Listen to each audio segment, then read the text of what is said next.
Hola clase, esta noche vamos a hablar del subjuntivo with the unknown, non-existent.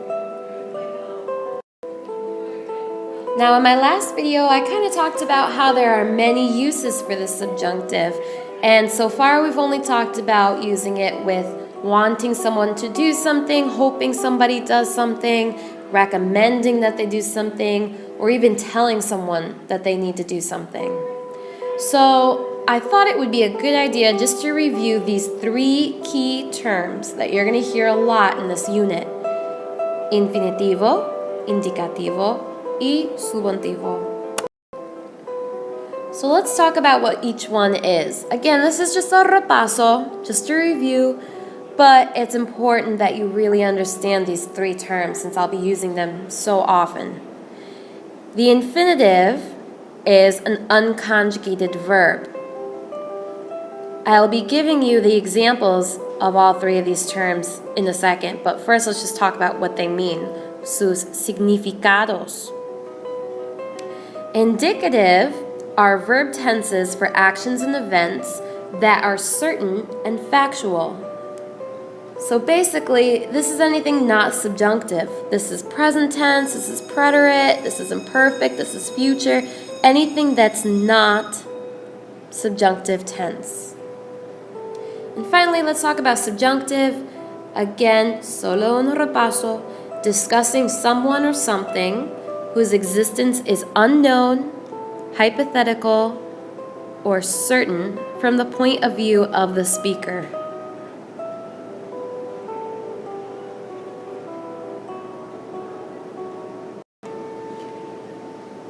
Okay, aquí están los ejemplos. So let's take the verb salir.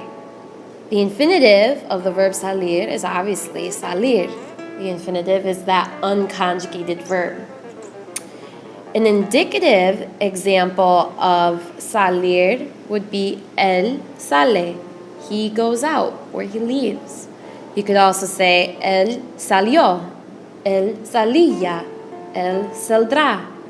Anything that's not subjunctive is going to be indicative. This is just an example of present indicative. Subjunctive, we only know the present subjunctive, so I'm going to give you an example in the present subjunctive. It would be él salga. Now we're discussing the subjunctive and indicative based on unknown or non-existing subjects. So we would use the indicative if we know that the person or thing, the noun being discussed, is known to exist. This is what we've learned since you were in 7th grade. So an ejemplo would be, yo tengo una amiga que es muy atlética. I have a friend that is very athletic. We know she exists, we're just stating a fact about her. Therefore, we would use indicative. And in this case, I use just normal present tense indicative. Aquí está otro ejemplo. Hay 30 estudiantes que hablan italiano. There are 30 students that speak Italian. These 30 students exist. I have the word I, meaning there is or there are. So I'm just stating a fact. If I'm stating a fact about things that exist, I use the indicative, just normal, present tense indicative in this case. Now let's talk about subjunctive.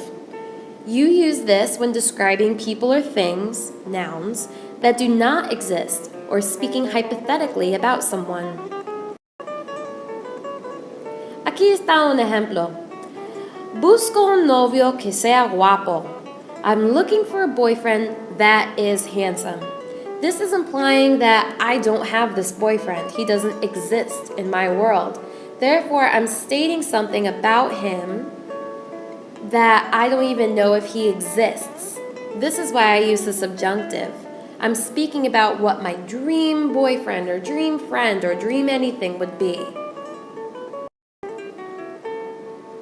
Now let's use an example where we're saying someone doesn't exist. So this isn't just not knowing the person, the unknown, like my Ryan Gosling novio example.